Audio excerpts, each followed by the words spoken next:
It's personal between me, and I'm going to do you some serious harm, you big stiff idiot. Why strive for more? You got Floyd, going to be 80 years old, still trying to get fights when he's a billionaire practically. Yeah. Unless there's a problem with his money. When do you say, hey, I don't have to be famous anymore? Yeah, I don't know, man. That's the problem. When a fighter stops fighting, he thinks he's dead. He don't matter no more. That's why I think it's important for fighters to like have an identity outside of boxing. Because I mean, you can love boxing; it can be a big part of you. But like, if it's just your only identity in life, once it's gone, then what else is there? Life is meaningless, right? Problem with that is that these kids turn on this warrior mentality. Yeah. And with the keyboards they have now, they become even bigger, and they're knocking people out in their dreams before they even get in the ring, and it's just a big show, man. Yeah. Especially social media now, right? Like, you don't even got to be a decent fighter anymore. You can just get a couple clips and throw them on Instagram, and everybody thinks you're good at boxing. Jake Paul got a decent fighting game, but it ain't a decent fighting enough game to surpass champions money. Yeah. I don't think Chocolatito's ever had a payday like that. And we were talking about 112 pounds. Yeah. He just now, I think, when he fought Guy on the rematch, that was the first $1 million payday since Michael Carbajal in the 90s for a guy at that weight class. And if I'm not wrong, on the pound-for-pound list, for a while, he was. I don't know if he's still on there. No, he's not anymore. He actually, when he beat How long was he on there? well, he was number one for a while, and then he had a little spell in the top 10 before. Number one don't get paid. Yeah, I know. It's crazy. Think about it. Number one don't get paid. Only in boxing, right? Only in boxing could have happened. Only in boxing do you get an overnight star that jumps on YouTube and you have him fighting. Look at I don't even know his name. I think it was an Arab. What's his name? Which The Arab? guy that Floyd fought last time. How much you think that kid made? And I'm not saying it to be rude. I just don't know his name. I think he's from over there, ain't he? He fought a British dude his last fight. It was a black guy. Was it before that? They were supposed to fight on a helipad. I didn't even watch it. To be honest with you, I don't watch the bullshit. Oh, no, that fight didn't happen. That fight didn't How happen. much was that kid gonna make? I don't. It was gonna be a couple million. See, you're telling me Boots and them shouldn't have been making that since the beginning, man? Yeah. A lot more skills, a lot more polish, a lot more pop, a lot more everything. But you know what it is too, OG? It's sometimes the promoters and the networks don't do a good job of keeping the fighters in people's faces. So like you'll see Boots fight once and then you don't see him for 9-10 months, and the world is so fast now. It's kind of like out of sight, out of mind. So then our fighters like market value, like they're not in people's faces enough, and it hurts them. It's a change of sport. It's only, and it's not your era because you're a little older than the kids now. Yeah.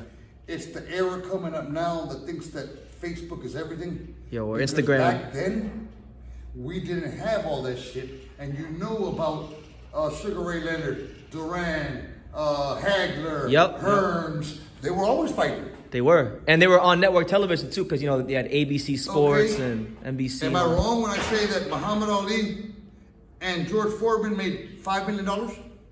They probably made more. They probably made more than that. Isn't that what he signed on the napkin in the bathroom? $5 million? Yeah, something like that. Chocolatito ain't making $1 million. No. And when they fight? They fought, what was it, 70s? The 70s? What's the problem? I think it's just the business of boxing is a lot different now. You got all these real promoters, even Floyd becoming a promoter and all that shit, and you got these kids just coming in there running them over. Yeah. A lot more people want to fight Jake Paul than they want to fight anybody. For the payday. And it's sad because they go in there to get plastered for the payday. What did you think about the fights? Jake Paul? I didn't. Either or. I didn't think about the fights. That's what I'm saying. It's not, I don't know. Let me not say that, because the man's doing whatever he can and he's getting by however. Well, he's going to MMA now. Did you hear about that? He's going to MMA. I heard he was a decent wrestler. Is that true? That's what they say. Well, no, the other one, the older one, Logan, he's actually in WWE. He's actually a pretty good wrestler. Yeah. WWE. Yeah, he's actually in WWE. He was doing like somersaults and shit off the top rope. Choreograph, right? Yeah. Great wrestler, right? Yeah. Hulk Hogan was better, right? No, Hulk Hogan was the man. That's what I said. Stone Cold Steve Austin, the best wrestler though. I don't know, man. I used to like to The Hawaiian. What was his name? Jimmy Superfly. That's my dad's favorite. My dad, Sergeant Slaughter. Yeah, it was Yeah. Remember we had the Sheik back then. I hated that motherfucker. Dusty Rhodes. Gorilla Monsoon. I mean, this goes on, bro. Andre the Giant. King Kong Bundy. Scorpion. Yeah. Think about it out, man. Even they can earn more money than some of these chumps now, man. Yeah. Think about it, man. And it's not to talk shit, just the truth. It's the You truth. ever got Harry? Oh, most definitely, you know. We live in this area, you know, everything is famous, is Instagram and stuff. How many followers you have, how many millions you have, you know? I know a lot of them get their ass whooped one time and you never see them on Facebook again. Yeah. Then we close the account up.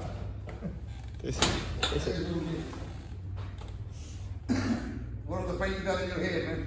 What other fight do I have in my head? Let me see. It's a lot of fights. Oh, I got one for you. I don't know if you know. So you know that Japanese kid, from Japan, Inoue, the monster. They call him the monster. You know? Do you know who Stephen Fulton is? He's the WBO, and I think he's the guy that fought the Mexican Brandon Figueroa. They had a close fight. You know, he's at 122. He has 2 of the belts. They're saying that the Japanese guy might move up to 122 from 118 because he just went undisputed to fight the black guy, Fulton from Philadelphia. Huh? Might be a mistake. Yeah. You think so? Down there, it's a little harder down there. Some little kids, them little guys down there throw hands and keep throwing. I'll go with him. You go to Inoue, the monster?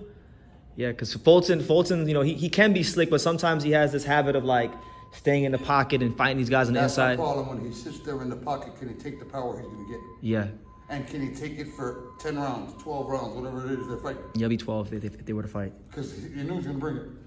Yeah, Inoue can box. He can punch backwards. He can punch going forwards. Yeah. At least my opinion. Well, I got one for you. What about Teofimo Lopez versus Regis Prograis? They're saying that one might happen. Thank you for watching another video on the untouchable Tru School Sports Empire. For more great boxing content just like this video, click right here and make sure you subscribe. Much love from sunny South Florida.